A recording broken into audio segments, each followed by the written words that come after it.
다니엘 6장 15절부터 28절 말씀.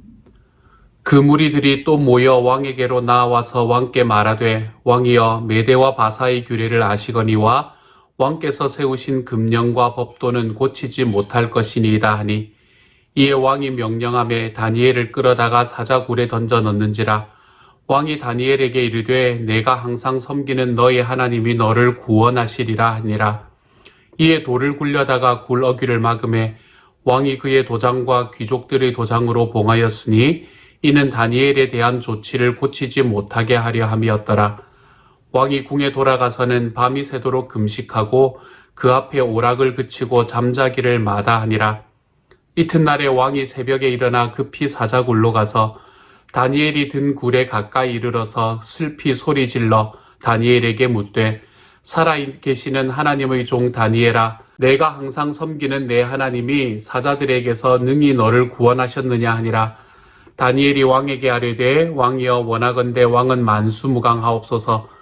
나의 하나님이 이미 그의 천사를 보내어 사자들의 입을 봉하셨으므로 사자들이 나를 상해하지 못하였사오니 이는 나의 무죄함이 그 앞에 명백함이오며, 또 왕이여, 나는 왕에게도 해를 끼치지 아니하였나이다 하니라. 왕이 심히 기뻐서 명하여 다니엘을 굴에서 올리라 하매 그들이 다니엘을 굴에서 올린즉 그의 몸이 조금도 상하지 아니하였으니 이는 그가 자기의 하나님을 믿음이었더라. 왕이 말하여 다니엘을 참수한 사람들을 끌어오게 하고 그들을 그들의 처자들과 함께 사자굴에 던져 넣게 하였더니 그들이 굴 바닥에 닿기도 전에 사자들이 곧 그들을 움켜서 그 뼈까지도 부서뜨렸더라. 이에 다리오 왕이 온 땅에 있는 모든 백성과 나라들과 언어가 다른 모든 사람들에게 조서를 내려 이르되, 원하건대 너희에게 큰 평강이 있을지어다. 내가 이제 조서를 내리노라. 내 나라 관할 아래에 있는 사람들은 다 다니엘의 하나님 앞에서 떨며 두려워할지니 그는 살아계시는 하나님이시요 영원히 변하지 않으실 이시며 그의 나라는 멸망하지 아니할 것이요 그의 권세는 무궁할 것이며 그는 구원도 하시며 건져내기도 하시며 하늘에서든지 땅에서든지 이적과 기사를 행하시는 이로서 다니엘을 구원하여 사자의 입에서 벗어나게 하셨음이라 하였더라. 이 다니엘이 다리오 왕의 시대와 바사 사람 고레스 왕의 시대에 형통하였더라. 아멘. 다리오라는 메대의 왕이 바벨론의 초대 왕이 되고 난 직후에 이제 나라가 바뀌었기 때문에 내가 이 사람 아래에서 조금 더 높은 지위에 올라가면 좋겠다라고 생각했던 그 신하들이 있었던 것 같습니다. 그 사람들보다 이 다니엘이라는 사람의 지위가 더 높이 올라가는 것을 사람들이 시기하고 질투하기 시작했지요. 그래서 다니엘이라는 사람을 어떻게 끌어내릴 수 있을까? 이제 85세 정도 된, 이미 80세가 넘은 그런 할아버지였던 다니엘이었지만 어떻게 이 사람을 끌어내릴 수 있을까라고 그 사람의 주변을 캐보는데 다른 것으로는 어떻게 이 사람을 흠을 잡을 것을 발견하지 못하는 겁니다. 그러니까 이제 이 사람의 삶에는 흠 잡을 데가 없으니까 우리가 이 사람이 섬기는 신앙을 가지고 흠을 잡자라고 이야기하며 그들은 빅픽처를 그리기 시작을 했지요. 먼저 이들의 빅픽처의 첫 시작은 이 다리오 왕이라는 사람의 마음을 흔드는 일이었습니다. 다리오 왕이라는 사람이 62세 정도의 왕이 되었다 그랬잖아요. 그렇죠?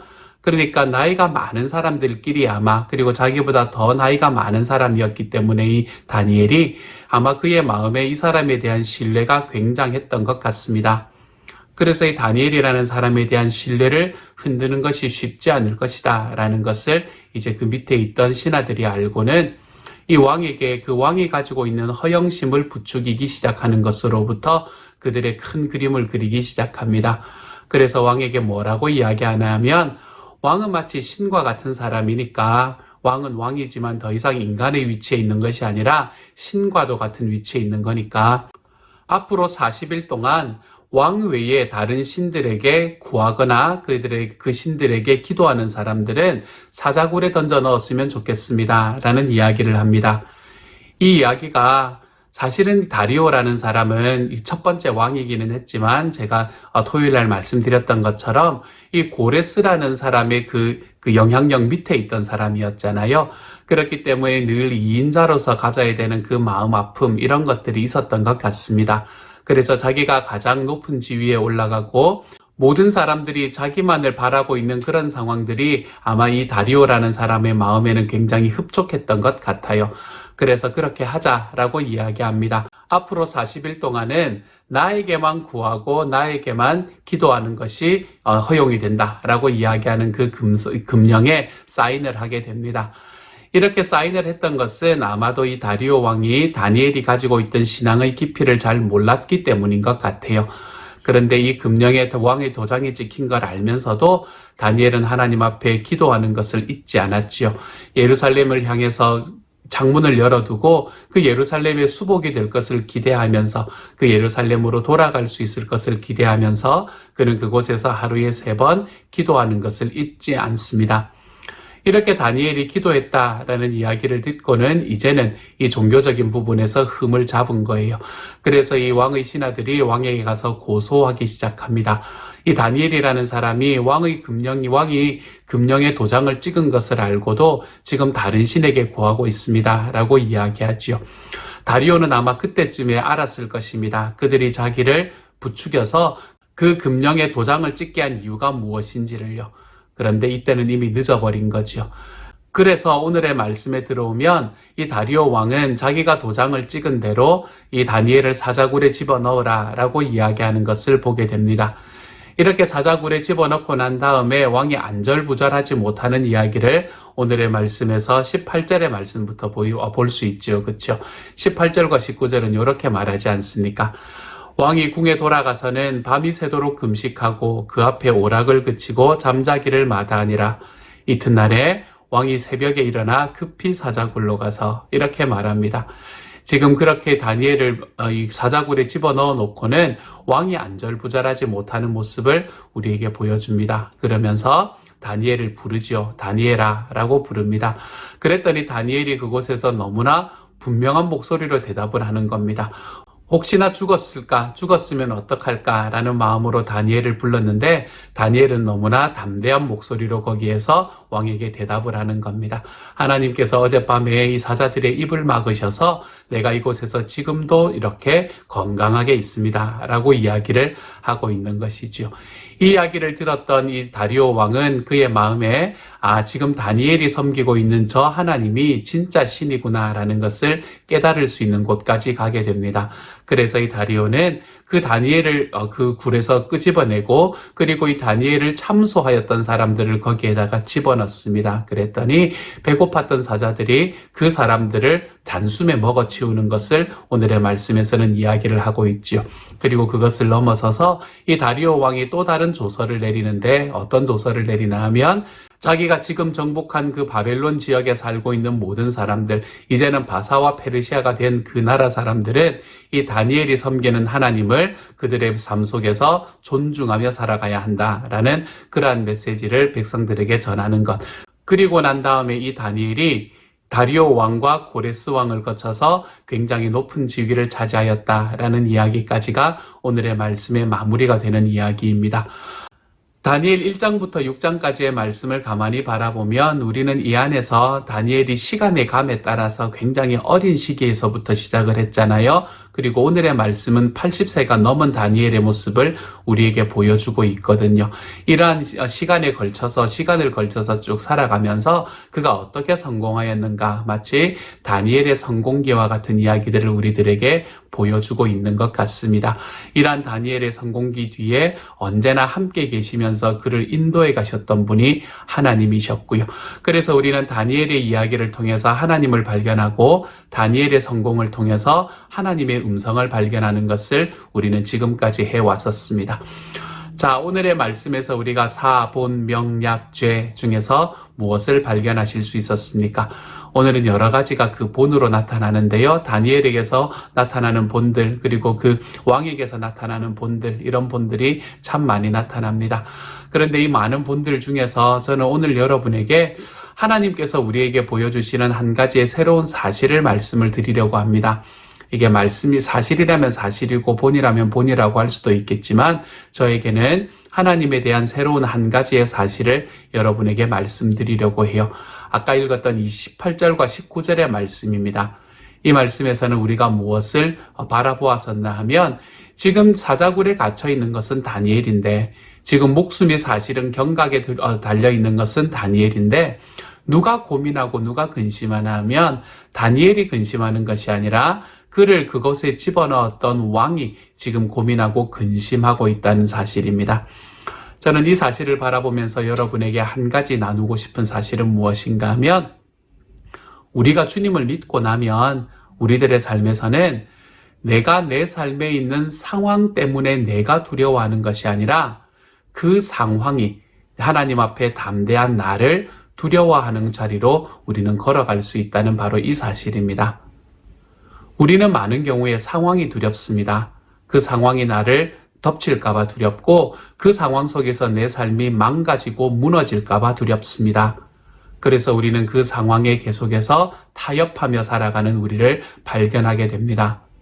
그렇지만 말씀은 너무나 자주 우리에게 무엇이라 말씀하나 하면 우리가 두려워해야 되는 것은 상황이 아니다 이렇게 말합니다. 우리가 두려워해야 하는 것은 상황이 아니라 내가 그 상황을 넘어 계시는 하나님을 두려워하기 시작하면 문제는 내가 두려워해야 될 것만 같은 상황이 나를 두려워하는 곳까지 우리가 걸어갈 수 있게 된다라는 것을 오늘의 말씀을 통해서 보여줍니다. 이 말씀은 우리가 어디서 예전에 한번 보았었나 하면 우리가 사사기의 말씀을 같이 강의를 하면서 기드온의 이야기 속에서 함께 보았었습니다. 기드온을 쳐들어왔던 그 이방 민족들, 그 많은 군대들, 엄청난 10여만의 군대를 가지고 왔던 그 군대들. 그런데 지금 기드온이 가지고 있는 것은 겨우 300명의 병사들.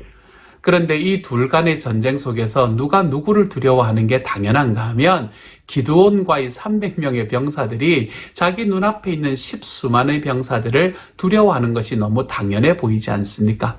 그런데 하나님께서는 이 기드온과 그의 병사들이 그 상황을 두려워하도록 만드신 것이 아니라 이들이 두려워해야 될 것만 같았던 그 상황, 그 십수만의 군사들이 기드온의 300명의 병사 때문에 두려워하는 모습을 우리들에게 보여주었지요.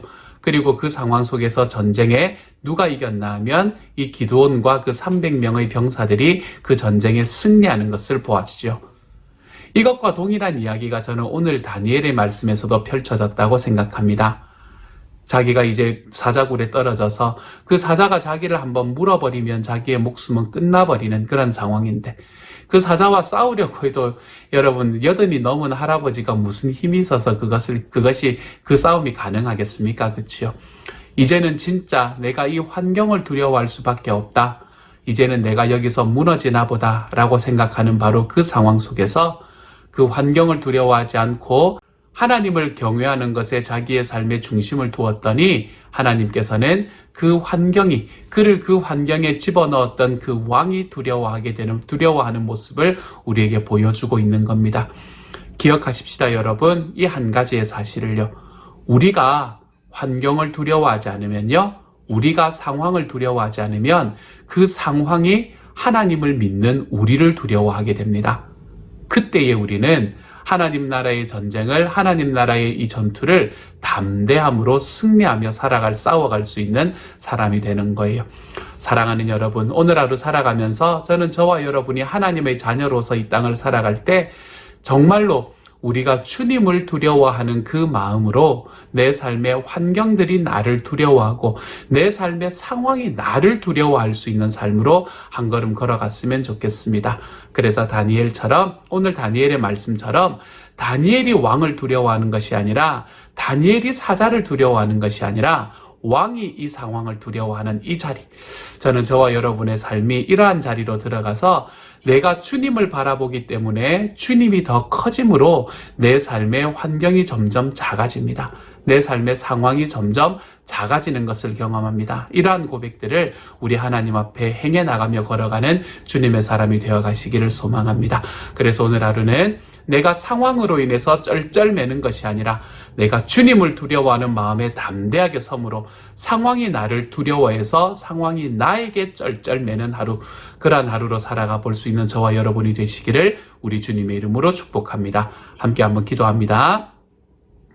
하나님 감사합니다. 다니엘을 통해서 상황이 나를 두려워하는 삶을 보여주시니 감사합니다. 내가 상황에 휘둘려서 어떻게 해야 될지 알지 못해서 쩔쩔매는 삶이 아니라 내가 주님 앞에 담대해짐으로 상황이 나를 두려워하는 삶, 주님 환경이 나를 두려워하는 삶, 제가 이러한 삶으로 걸어갈 수 있는 하나님의 사람이 될 수 있도록 주여 도와주옵소서. 그래서 이 다니엘처럼 우리들의 삶에도 내 삶에 성공하는 것이 나의 삶에 내가 하는 것이 아니라 주님이 그 뒤에서 나와 함께 계시기 때문임을 기억하며 걸어가는 주님의 사람들 되게 하여 주옵소서. 모든 말씀 우리 주님 예수님 이름으로 기도드립니다. 아멘.